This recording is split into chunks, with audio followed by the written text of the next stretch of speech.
So I've gotten into a weird wormhole when it comes to like even electronics. When something new comes out, like even with AirPods, right? Just the other day, I'm just thinking, damn, is my brain cooked from like listening to AirPods, or is that why people are going back to wireless? Or is there like a whole other thing where they don't want there's so many different conspiracies, so many different ways to go about this, but you don't want the government listening in, or do you not want to get brain damage from, I don't know, whatever is in an AirPod? Yeah, I don't know. It's the second generation, third generation, who knows? But I do think we're skipping out on first gen. I do think that's a good rule of thumb in general, to be like, I'm going to wait.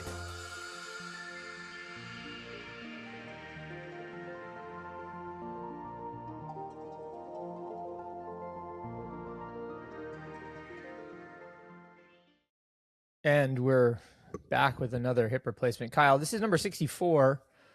We've been waiting on this one for a long time. Nintendo hip replacement 64. That is why you've been waiting for it, right? Nintendo hip replacement 64. That's pretty funny. I've been waiting for it. Okay. Oh, no, I was thinking of the Beatles when I'm 64, actually. But sure. Which is there's a narrowing gap between me and the relevance of that song. Kyle, speaking of narrowing gaps, I want to make a complaint. Okay. So as you know, we were just in Barcelona and in the Costa Brava before that, after following the Cannes Lions sojourn. And on my trip home, I learned from the Delta Airlines Corporation that my total mileage was 999,414. Wow. They couldn't just give me the million miler on the flight, that 9-hour flight from Barcelona. Instead, I've got to get it on the 1-hour flight to Milwaukee later this week. Come on, Delta. Oh my God. Well, come on. That wouldn't be truthful, would it? Listen, if we're going to talk about first world problems, we're going to talk about first world problems here, okay? True. It also will make for a better story now that you hit 1 million miles in Milwaukee.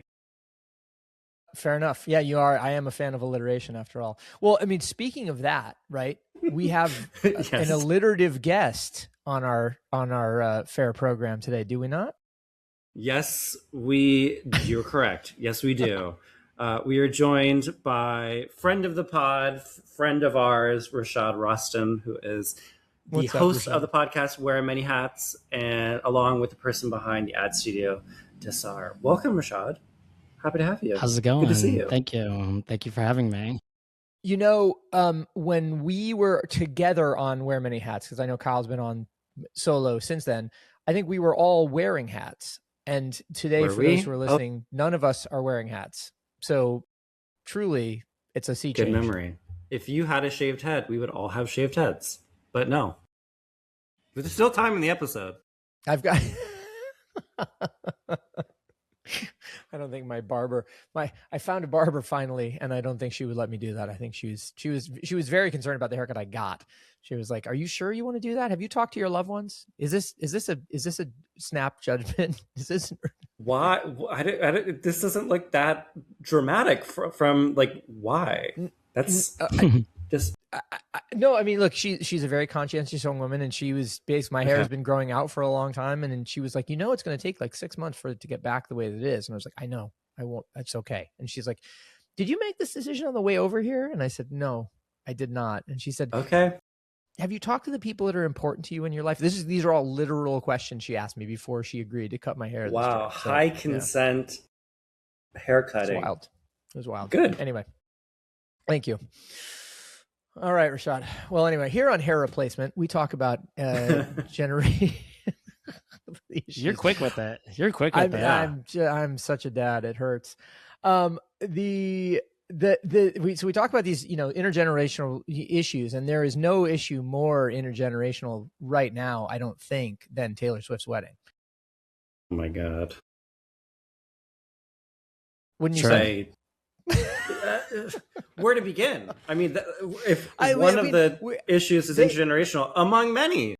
I swear to God, I saw Andy Reid, the Kansas City Chiefs coach, being interviewed on CNN on Sunday night, and he was talking about Adam Sandler doing the vows. And I just thought to myself, how old are Taylor Swift and Travis Kelce? Like they're older than me to make a choice like Sandman doing the vows. Don't you think? Like it's such a dad joke of a choice. I feel like it's I don't know how old Travis is. I know Taylor is younger than me. I'm assuming I'm between both of them, but it's a little bit formative of just like, millennial suburban adult slop like culture. You know what I mean? It checks out for that. And to me, I think it's a little bit performative because like a little bit, a little bit, a lot of it. Where you begin, we will end, is what I will say. And I love that you mentioned Andy Reid because I will forever in my heart bring him as ex-Eagles coach. Shout out Philadelphia, where I'm from. Well, I mean, I am not an NFL guy, so I didn't follow Andy Reid's tenure in Philly. I do have a soft spot for the city of brotherly love as well. When did you head out of Philly, Rashad? Fully 2018, but back and forth since 2014, 2015. But I'm back constantly because my family's still living outside of Philly, and my brother just moved to New Jersey. So we're keeping it tight. Keeping it local. We talk about so my wife and I, as we have now reached AARP membership age, I've just only reached AA. Well, one day you'll add the RP. But we talk about it, especially having come off of this vacation. We talk about what are we going to do when we retire at some point, and I really love Philadelphia, and I often think like sell the house in New York, move to Philly, still have access to culture and all of that sort of stuff. But I don't know. Is there a boomerang culture there? Do people leave and come back? There is, but I think culture ends in Philly. Okay, that's a hot take. Okay. What? Pray tell. No, only because I grew up outside and spent my 20s there. I'm allowed to give Philly the hate that it needs, and just like some push comes to shove, bullying. But honestly, every time I go back, I'm missing New York City more and more. I have a lot to say. We can just start with from fashion choices to just the only good thing is our underground music scene is amazing. We have everyone from Mannequin Pussy to Japanese Breakfast, and Will Yepu's produced a bunch of records from all my favorite pop punk to hardcore bands. That is the best thing that comes out of Philly is our music scene for sure. Sure. Well, I mean, Kurt Weill and the War on Drugs and War on Drugs. Wow. Then obviously Soulquarians, the whole Roots crew, exactly. James Poyser, Victor Duplay, all of those guys, King Britt, Josh Wink, if you want to get ravey with it. It's a real drop it like it's hot. Let's go. What else have we got? What was there's a list. Don't worry. Yeah. Well, okay. So it's funny, those guys. I back in the days when I was keeping myself in, ramen and beer with freelance writing, I wrote an article for the Fader about what became to be known the Soulquarian scene. So it was about James Poyser, King Britt, and Victor Duplay, and it. What I always felt about Philly when I went to college there, and also just generally speaking, is that it is a really interesting place because it lives in this kind of liminal space between the cultural capital of the U.S., arguably the world in New York, and the cultural or the governmental capital of the U.S., arguably the world in Washington, D.C. And it is just far enough away that it's not really affected by the gravity of either, but it also is like the tides in the sway of the moon, close enough that you get the wobbles. That makes it a really interesting spot. And I think increasingly our culture is defined by liminal spaces, places where you can be close enough to the action to have access, but you can be far enough away from the crushing gravity of, let's call it a New York or any major city that you can behave in that way. And maybe that explains the music scene to some degree, but I also, it surprises me to hear that you think culture dies there, because it feels to me like there would be other really interesting expressions of that liminality. Right. I know that you just got back from Barcelona, but in your hearts away, you're celebrating America's 250th anniversary from Philadelphia. Also, where did you go to school in Philly, though? I went to Penn. Oh, I went to Temple. I used to work at the Penn bookstore. Oh, yeah? Nice. I did not work at the Temple bookstore. No. We didn't have that reciprocity. We didn't have the reciprocity. No. But it does make me think, like, we're, in this state of culture that we live in, where liminars, right, people on the edges of culture can make this massive impact and can start to truly affect things, or superficially affect things, that it's a sort of an interesting case study. I was struck, you guys, about the all of the assessment of, it was in our friends Silence Brand's newsletter this morning, talking about the Empire State Building terrorists and God, how brands co-opted the meme in a way that was really opportunistic, not very funny, not terribly clever, very rote, and just generally sort of bleak. But it is a reminder of the fact that it's like these two goofballs can send a shot heard around the world, pretty easily at this point, right? And upstage Taylor and Travis. That really stole all the energy. Like, there were no Taylor and Travis wedding memes. I mean, there probably were some, but that everybody did. Also, mind you, during a holiday week and weekend, which is like such, I feel so bad for all those social teams who had to do that. So dumb. Anyway. I haven't seen anyone do any TNT memes, though, from the Madison Square Garden plate. I've only seen just the Empire State Building memes. And honestly, I was going to say really quickly, I take that back. There were the Madison Square Garden, the pink sign one, but there weren't that many. That was the only one. But to your point, Rashad, like, they weren't that many. This is the the horseshoe theory of marketing reaching its return point, where it felt like that moment was so totally designed for memery that it exceeded itself, and people were just like, I can't meme this because you already did it for me, so what's the point, kind of thing.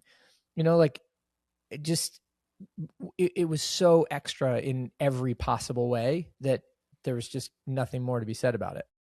Right. I do think, I'm surprised, actually, and I'd be curious to hear from both of you. I do agree with that, Ben, but also it is surprising how little has emerged, how much was under wraps. There was no giant drop yet. There was no sort of like intentional leak that did go viral or things like that. For all the extravagances and sort of like disgust that was sort of on display as far as taste, it was pretty locked in, and like it didn't breach containment. It did maybe break a part of the city, which not fair, but it happened. And we all survived. But I that to me was very interesting. And like, who knows what the rollout of all the various ephemera from the wedding is, but like it's we're like, we made it through the weekend, and like besides the Lena Dunham story and like the guest list, like nothing, we don't even have like a real photo of her dress, which is supposedly Dior. Like, yeah, I mean, I guess that's the part that I'm least interested in. So there you go. I've been least interested of the whole wedding. Same. I'm learning a lot about it against my own will. I think Ditto. that I do think that it's really funny that Lena Dunham made a speech, and also for her to be in the same room as her ex is pretty funny, because like that was like what the last time they even talked about each other. I want to know if they did talk to each other, Had but to actually have. I don't even I don't even But care. aren't most weddings like that? Well, true. Right. Like filled with former couples who are sort of have to stay on opposite sides of the dance floor from one another. Isn't that also lest- the point of weddings too, in a way? Like, don't you want that that is- tension? Oh yeah. Oh Yeah, no, I'm very well aware, and with that type You of need the stories, yeah. No. I with that type of tension, I opt out of weddings when it comes to that point. You know, the Good. interesting thing about it is so, and I learned this at my second wedding. The Your second wedding, which is yeah, I've been married 3 times to the same woman. The I really thought we were gonna get spicy. Like I really thought we were going Some there. more drop. We were going No. there, and then it was gonna be this would have been the most exciting episode of Hip Replacement. no, and then it just once fell off. once for the law, once for the family, and once for art. So Oh, no, but amazing! same Today is woman every my time. parents' anniversary, actually. Just so shout out mom and dad. Shout out mom and dad. Happy anniversary. Shout out. But no, what I was going to say was that I learned that, you know, the wedding really, unless it's for legal reasons, is for the other people in the room. So I sort of wonder also who the intended recipient of all of that sort of experience pollution was, right? Was that for Lena to then, you know, Was it just like react to in a book in 5 years or whatever? Right. Or was it all like to that point? Like, was it merely a spectacle just to be a spectacle? She could do it. Why not? Why not get people talking the same ways that she always does? Like that, I don't think that was like the direct sort of intention of it, but I do think it's a similar byproduct of that sort of demanding secrecy, but doing it in public. Which is a very Taylor Swift thing to do of like, Sure. Oh, it's a mystery. Don't invade my privacy. But also I am putting breadcrumbs all over your house and you can't ignore it. They have to be in the house. Can't they just? No, Anyway. It's all over the fucking city. Like, Has to be. Well, speaking of New York City, we came back to 74-degree weather, which was a blessing. Like to be in weather that I'm wearing a cardigan today. It's like the fact that I could be in a place where it's not literally 100 degrees is very, very nice. Although it's going to get hot again later this weekend, I think. But New York seems to be still feeling ebullient. You know, when I left, it was obviously the Knicks had won, the World Cup had started, and so it was just this like incredible vibe, and it seems to have held up reasonably well, which I appreciate, and I wonder whether we're on a period of sustained momentum. Rashad, what do you think? For the weather? No, for New York City. Just in New York City. Okay, I was gonna say, I was like, wait, what? I don't think the weather's going to stay the same. I think the weather's going to get more changeable. I think that's kind of the vibe with the weather now. Of course, True. of course. True. Global warming shout out. I would like to say that no shout out. No shout out. No, New York is up. We're up and up. Mamdani stand up. We're all up right now. It's just gonna keep going and going and going. Every day I walk out of my house, I'm so excited that we live here every day. So sorry, Kyle. Okay. No, but it's incredible that has been I think to your point, Ben, is like, it's incredible that has been sustained now for over 6 months, if not 7. My whole career in New York City has always been I'm so happy to be here. Well, no, look, there is that, of course, but it's more just this feeling of, I don't know what, shared upward momentum that in spite of things that could outwardly get the city down, don't seem to have. And there's a building that's about to collapse in Midtown right now. I think even that when that falls, Yeah, we're still going to be up. We're still going to be up. There's going to be a bus on fire like across the street too, being like, yeah, let's go. But this like sort of upness, like I feel like that started like literally a year ago. Like the last sort of election, it was like when it was Mondani, then it's sort of like it has not stopped. Because even were moments where I remember last summer, look, I'm not there, but watching from the outside, I would agree with this. It's felt from the outside. Is like even the like locals, forgetting when it happened and where in the city, but like locals confronting ICE agents and booing them out of the city. Like that was like they were in and out. Like that story was gone because like even though to the point of Rashad, you saying like, you know, a building falling down, bus sort of thing, like that was a bad moment. But like this city like did its thing and that became like a sort of like a pebble on this path of victories. That seem like it's really unstoppable, and like New York has always had that energy. It's funny actually. I'm reading, finally reading Blank Space, and that is something that comes up. It's like that sort of like trade between New York to LA in the aughts 2010s, and now it seems decidedly within the past like definitely this decade, but the past few years, like that has like been like nope, back to New York. No more LA, get back in, go back into, you know, on set. We don't care. Like back to New York. Yeah. Very interesting. Well, I mean, I think a lot of it has to do with the fact that this is, and it gets to what Rashad said a second ago about always having appreciated being here. But this is a place where life actually happens to you. And Kyle, when we were together in Barcelona last week, I said something similar about the way that Paris felt when I was there, the way that Barcelona seems to feel. It's like when you're out on the street, it feels like life is actually happening, as opposed to this like screen-based simulacra system that we've otherwise acquiesced to. And it feels like in places like that, the momentum will continue to grow and proliferate. And in places that don't have that need to find it or risk, I don't know what, disappearing. Absolutely. When I read the comments of the building it's toppling, I don't know if it's the Pfizer building, but someone said that it needed a lot of Viagra. Oh because of... wait. So Kyle, you looked quizzically at this. Are you aware of what's going on? I don't think so. Okay, so for listeners who are not in New York, and today is Tuesday, July 7th. There's a building on 42nd Street that is being turned from corporate offices into residential, and the top 2 floors of the building just buckled, and the FDNY has evacuated the block because they're concerned that the building is going to fall down. Wow.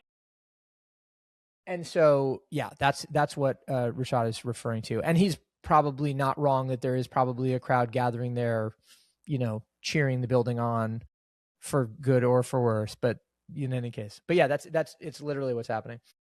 Well, I was just saying that it's the correlation between everything is like, it's funny with using Viagra for high altitude, and it's just funny because when all the games that were playing in Mexico and everyone did not know what to do with the altitude, and people were like telling all the opposite players that were coming into town, just take Viagra. Oh, is that right? I have not heard. Really? That's like a hack for high altitude? I mean, I'm not trying. I mean, it's a vasodilator, right? So, you know, sure, makes sense that it's going to get more oxygen through your that's system. Going to try Viagra on this pod right now. It's going to be you, Ben. You got to be the... Listen, man, I don't know what to tell you. It's funny. Like my friends who stayed at our house over the weekend, they came back, and you know, they're sitting in my bathroom is the sort of finasteride minoxidil stuff that I use so that I kind of try to keep my hair right.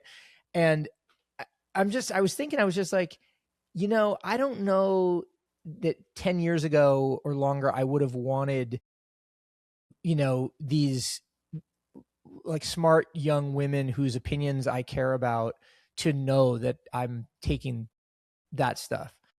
Right. now, and I don't think it's a function of age. I just think it's a function of how much we live in supplement culture. Like I don't here I'm talking about it on a podcast that anybody can listen to. I don't give a shit. It's like, Is it I also him 100%. or what's the brand? Like, It is. Well, it if it is- was him. It is. Oh, it is it is. him. I Okay. know it is him. I'm a tragic millennial in a Gen X body. Yeah, it's Wow. absolutely him. Sorry, dude, guys. Okay. no, it's all good. I mean, dude, if you don't need GLPs, but I know skinny people taking GLPs. I know people taking all of Damn. them. Well, it's interesting. Damn. It was Caroline Calloway wrote over the weekend about taking GLP-1s with the promise of losing weight and finding that she had lost a whole bunch of different appetites. And I didn't read the piece closely, so I don't know which appetite she was referring to. But the idea of these supplements as appetite suppressants across every form of appetite is pretty fascinating, especially given their prevalence and especially how good they are at treating morbid conditions as well as potentially hindering not morbid conditions. Again, I'm not going to try it. Right. There was a moment, there was like a brief period where I was like Chinese, peptide no curious. peptides? I was No curious for a little peptides. bit. I think what's really fascinating currently in our culture today is everyone trying out the first wave of drugs or first wave of everything. So I've gotten into a weird wormhole when it comes to like even electronics. When something new comes out, like even with AirPods, right? Just the other day, I'm just thinking, damn, is my brain cooked from like listening to AirPods, or is that why people are going back to wireless? Or is there like a whole other thing where they don't want, there's so many different conspiracies, so many different ways to go about this, but you don't want the government listening in, or do you not want to get brain damage from, I don't know, whatever is in an AirPod? Yeah, I don't know. It's the second generation, third generation, who knows? But I mean, I do think we're skipping out on first gen. I do think that's a good rule of thumb in general, to be like, I'm going to see what happens first and then do it. And like, I think that's maybe less for, well, no, I mean, they do kind of go hand in hand. It's like less for the idea of like, well, I'm not going to use AirPods for a little bit to wait for like health effects or things like that. But I think on top of that is like, does it work? Like, is this actually good? Because oftentimes a lot of these things aren't cheap, especially if it's new. It's not going to be cheap. So I think that is just, and especially in this era, this moment, most things are kind of a scam. Most things you don't actually need. So it's like, why would I get this thing right out the gate, sight unseen? How does it work?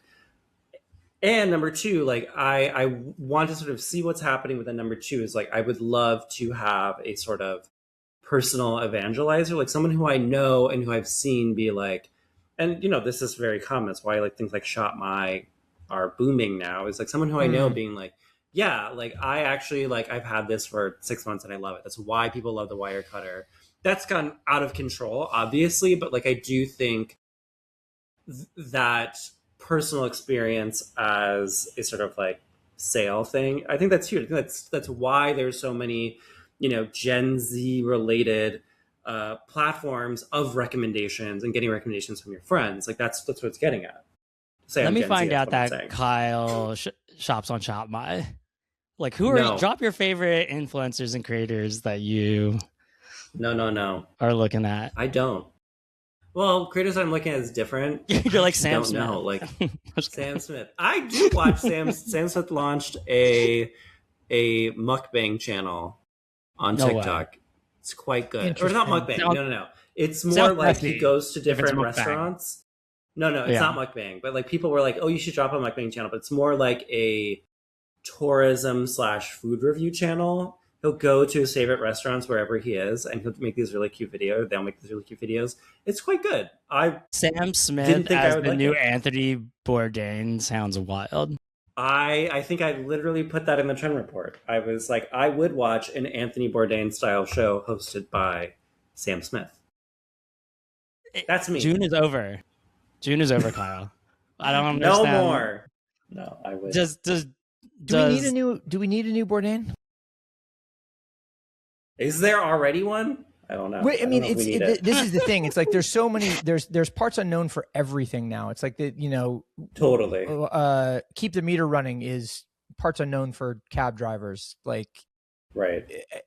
Speaking of new Bourdain, they're coming out with a Bourdain movie, though. Yeah. No. Well, I mean, this is kind of why I ask. Is it's it has the. And F. Stanley Tucci, come on, that guy. Well, right. I mean, which is Bourdain for fancy people or whatever, or barely annoying people. Agree.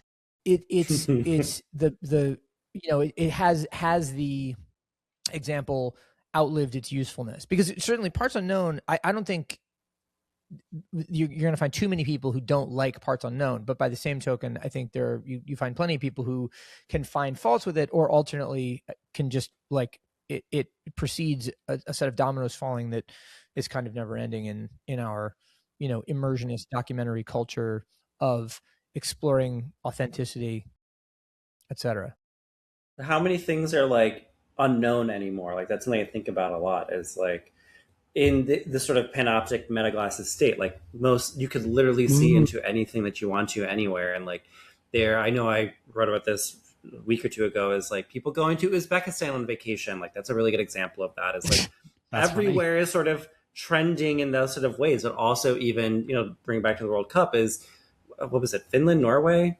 Norway winning big was Norway. Unbelievable game.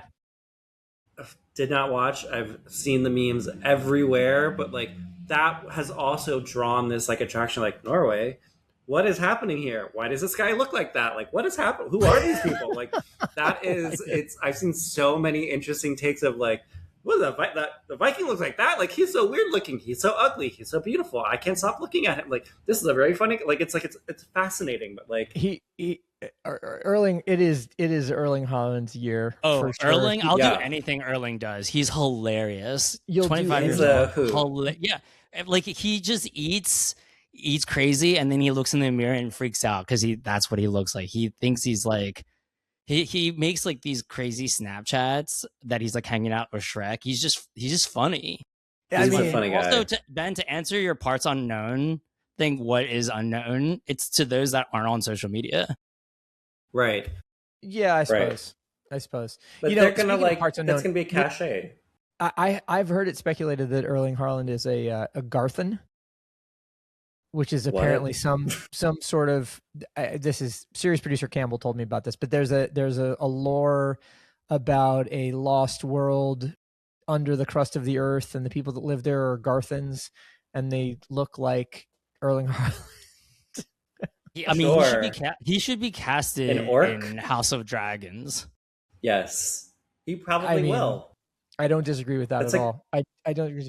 But he's just. I mean, look. Let's give it up for people who are stars without being insufferable. Like, and I don't want to punch down, but it's like you watching Cristiano Ronaldo walk off the field yesterday after the game with Spain.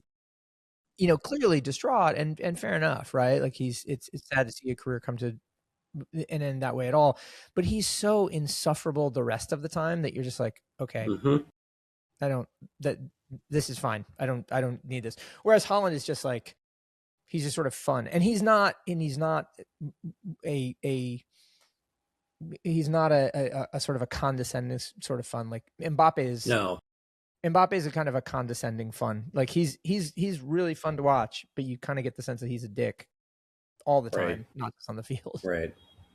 Well, Erling's like a goofball. He's like a guy, like the fun guy. Like I get the same vibe from him that I get from like Azar Larson. Like put this on like some TikTok comment. I was like, I need them to like collab. Like they are cut from the same Nordic cloth. Like someone made a page of Erling looking like Majin Buu from Dragon Ball Z, and all of because Majin Buu's pink.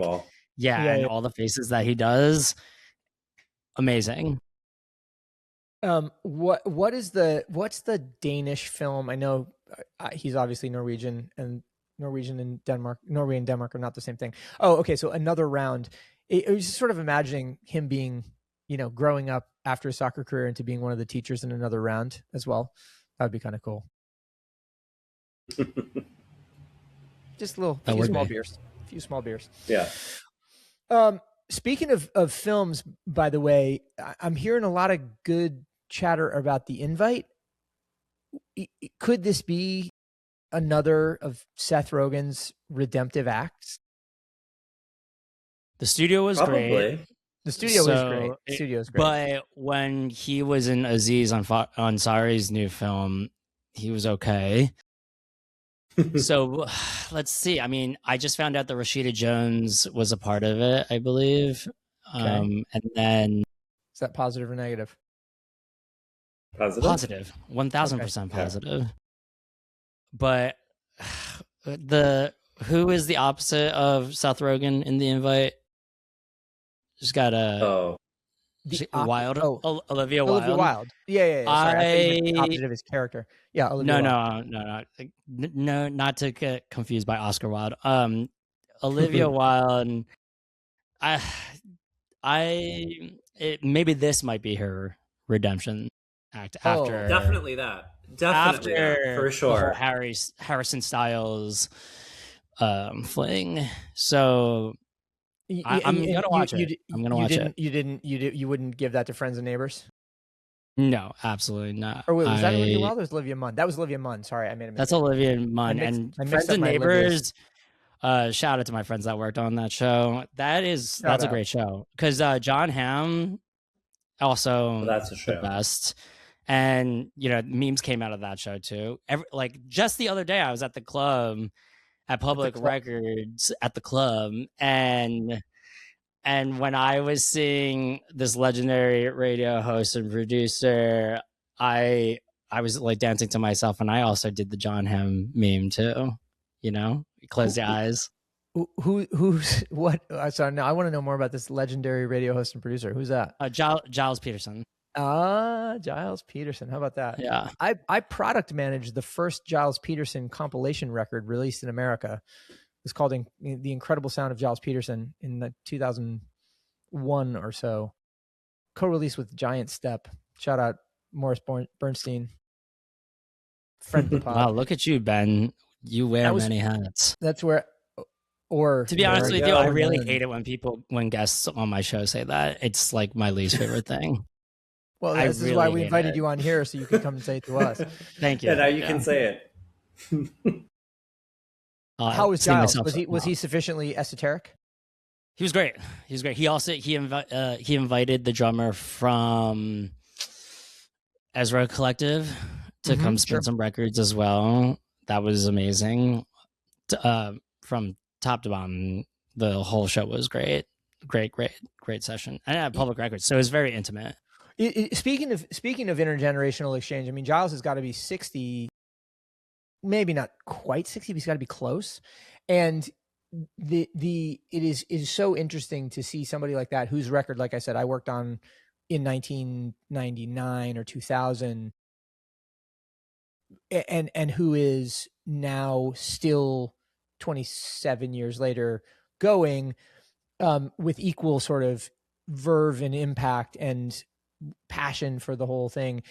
And it sort of makes you wonder where the province of the young can even live anymore, right? If DJs can be 100 years old, what about all of the people who want to be DJs when they're 20? I'll tell you who's not living till 100 years old. Someone that just got a stomach lining and an autoimmune disease. Wow! Oh, yes. That was a very Benditian turn of topic there. Really, it was. Well done, Rashad. You want to be the host now? Professional podcaster and radio host, Rashad Rastam. You can tell. Wow. Damn. Brian, that's right. Brian Johnson has developed an autoimmune disease in spite of his life maxing practices. I heard it speculated. One of my, speaking of professional podcasters, one of my sort of, hate listens is this show called Group Chat that's done by these three guys out in LA who I learn a lot from, but the show makes me crazy. But in any case, one of the things that one of the guys was talking about was the idea that it might have that there are holistic effects to just associating with people, and the fact that Brian Johnson has never slept in a bed with his partner, his wife, his girlfriend, whatever she is. This podcaster, Chris Pfaff, was he was like, maybe that is as negative as drinking. Maybe that is as negative as taking drugs or not exercising. The fact that you because you're trying to maximize your sleep score, you're minimizing your human contact score, which I thought was interesting. He just seems like he's alone, even though he has all these people around him. He just seems very lonely and wants to do living a real life to the point of all of this. He's living with his numbers. He's got his numbers. Yeah, which is like, that is a sad life, and it's going to lead you to have an even sadder, probably, health outcome. Not truly devastating, but like, that is like to the point of other people being a medicine for you. Whatever comes with that can be harmful, but like, other people are a very key medicine. It gets you out doing things. It literally feeds your biome or whatever. But like, it's so, he's living a very algorithmic, optimized life, and we're seeing what comes with that, which is, it's not too exciting, and then it's also not a salve for very much. And like, that's a similar thing. People are talking about him and Nara Smith, the same sort of things happening, where they try to curate and like healthify life to the point that they're, above anything, but like, you can't escape your body or like humanity doing what it does, which is the beauty of it, but also the pain of it, obviously. Doesn't loneliness kill? And it seems like that is, I don't know, stronger than any other thing. And also at the same time, if we needed to put a face on what a GLP looks like, it's him. Right. Well, I mean, it depends on your stack. True. Well, true. But like, also a part of it is a Wolverine. Right. But also a part of it too is like, look, not that I don't think that his health people are dishonest, but like there is an element of, having a healthcare provider or a therapist or whatever who tells you what you want to hear. And like, especially when all of this is being monetized, like, it's a part of a larger story, whatever. We all know, if you are not a fucking chud dumbass, that he's not going to live forever. He's going to die. He is fallible. Like, all of this is a marketing scheme fantasy to get you to buy literally what he is selling. So like, he was selling vitamins for a minute. He was grifting. Yeah. Still is. A whole lifestyle brand. Like, that's why I had the Netflix show. It's like, yeah. There'll be a whole tell-all, I'm sure, at some point, and like, whatever, but like, it still is like, the hope that people have for these things is really interesting. Peptides all the way to whatever fuck Brian Johnson is selling, but like, there is so much just like suspension of disbelief, or like, I want to believe, I want that to happen, but like, it's not possible. Like, sorry. What's your ratings on network television platforms? Because you said having a Netflix show. I think that if you're on Netflix, I think you're just cream of the crop. I think Apple Television is the best right now. That's like luxury. Well, guess what? I live a luxurious lifestyle. Exactly. Is this another clever segue into the story about how ad-free streaming is a luxury? Is that what's going on? Somebody reading the rep sheet over here? My God. I'm a DJ in culture. I transition. That was terrible. Speaking of dad jokes without a kid. Yeah, no. You can play that same game, Ben. Okay. So I have to say, going to that, the funny part is that when Kyle sent the links to subscription culture, and if it's a luxury, even clicking on the link asked me immediately. Really? You got the paywall from The Verge? Of course, because everything is paywall now. Even and the funny part, I was just talking about this on my show, Wear Many Hats, where that when like even journalism now is a luxury. It's so. Yeah. I mean, it has to be that. I get that over Netflix. Yes, on Archive, dude, everything you can't even get through anything anymore. It's interesting. The media journalist Brian Morrissey, who does the newsletter The Rebooting and does People versus Algorithms, which is another podcast that I really like. He just published a newsletter this morning about interviews. It was sort of his recap from Cannes Lions, which of course nobody needs to hear any more about, but Brian does do a real good job of actually analyzing the business of what's going on. And a lot of it had to do with the publisher of USA Today, as well as the CEO of what is now called People Inc., talking about they're confronting what they call Google Zero as a real existential condition for their business. What that Google means Zero? What essentially means is that what? Is this new? Because I just found out that there's such thing as Instagram Plus. You got to be kidding me. Oh no, Google Zero. Google Zero is it describes something totally different.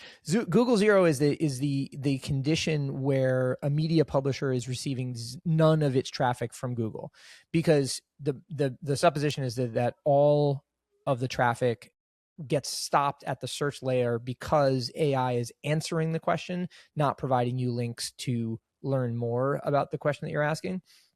And so publishers have to then go, all right, I'm getting no referral traffic from Google.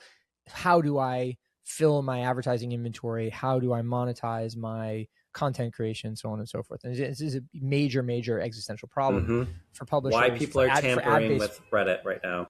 Right. Ad-based publishers over the last couple of years. Now, what both the guy from People and the publisher of USA Today said was like, we're going to have to turn off crawlers from Google and basically ban them from coming to the site at all, because we are giving away our economic power and our economic incentive. And so where that leads us to ultimately is that it is more and more difficult to have a advertising provided journalistic or news ecosystem. The advertising surface area moves to places where entertainment, for instance, can't be disrupted in the same way by a lack of traffic, right? Once you're there for the show, you're there for the show, and they can serve you the ads as long as the show keeps you there. Whereas if, in a news story, if you get the answer in Google and you never go to the place, then there's no chance to deliver inventory. Anyway, if you want to understand the sort of underlying economic issues of the media business at the moment, The Rebooting is a great newsletter to subscribe to. So shout out, Brian. And I'm glad you learned about Google Zero today. This is like, it is not plus. It is minus. Yes. But is it actually affecting that much? Like, I think that is to be seen, because like this people talking about this for over a year, and it's like, I do think some people like numbers are being affected, but like I don't think it is the total wasteland that people have been fearing. Well, that is my take. The challenge for publishers that live off of commodity advertising is that their entire economic incentive is to try to pack as many ads to pack as many ads onto a page as possible so that they can just register the fact that the ad's served. That's never been a good experience for anybody, especially not the user. But anybody that counts on that sort of like crack hit of cheap money now can't get their crack anymore, and they're going through withdrawal basically. So that is like exactly what happened in the 2010s with like, the BuzzFeed attentions, maybe Vice in a way of like everybody being like, all right, well, sure. Anybody doing all of our shit on YouTube and Facebook, and then once Pivot to Video crashed, well, goodbye, bye BuzzFeed. Yeah, I mean, look, I think there's a lot of caution that needs to be found in what automated advertising systems did to artisanal businesses, right? And it's not to say that USA Today is an artisanal business by most measures, but it is made by people about human events, and so it is, it's subject to those externalities, negative externalities. I know this is not cheap, but I'm surprised that there isn't a bigger push for them to do more newspapers.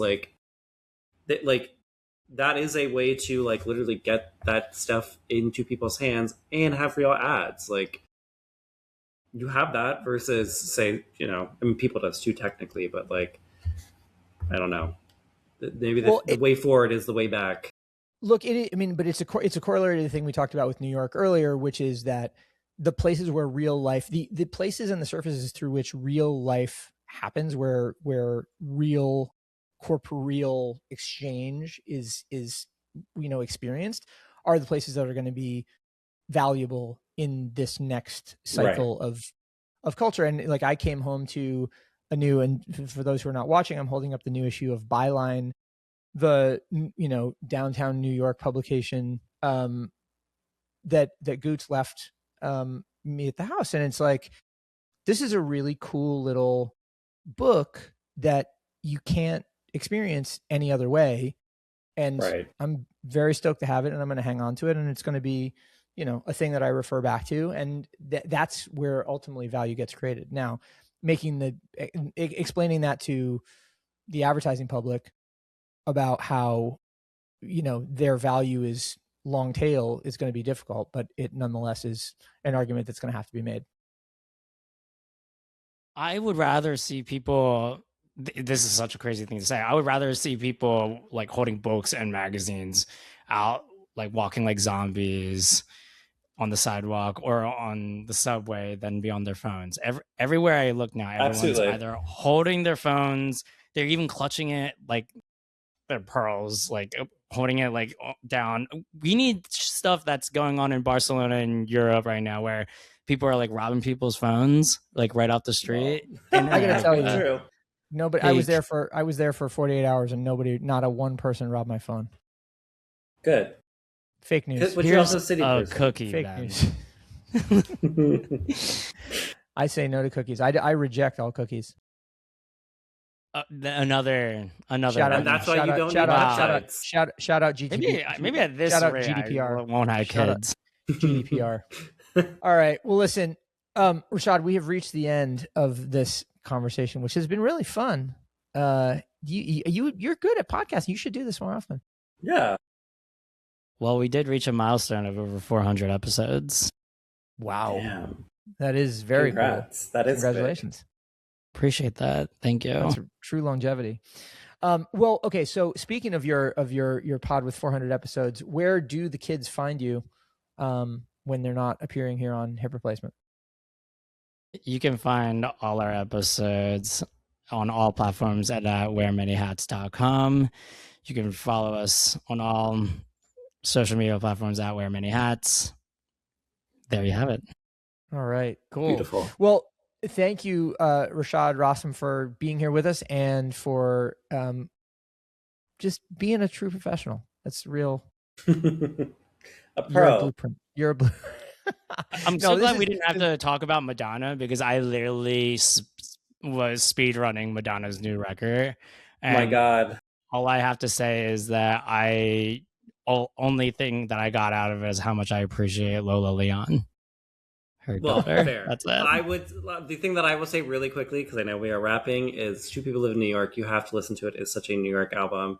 It is a love letter in a way that the original Confessions was not a love letter to New York in a good way. Even though there was a song called I Love New York on that first album, it wasn't a good song. But this one, it's great. It's amazing. All right. Like it's what the movie she wanted to make was going to be, but in an amazing sonic experience. All right. Well, I got a million miler flight to Milwaukee. Yeah, exactly. Milwaukee. Well, Lower East Side girl goes to Milwaukee. There you go. I will, on my million miler flight to Milwaukee, I'll listen to the new Madonna record and perfect. Feel sanctified. All right, everybody. We will be back next week with another episode of Hip Replacement. In the meantime, thanks again to Rashad. Kyle, great to see you. Thanks for your hospitality in Barcelona last week. And thank you, looking forward to everybody seeing us again. Bye. Thanks, y'all. Bye.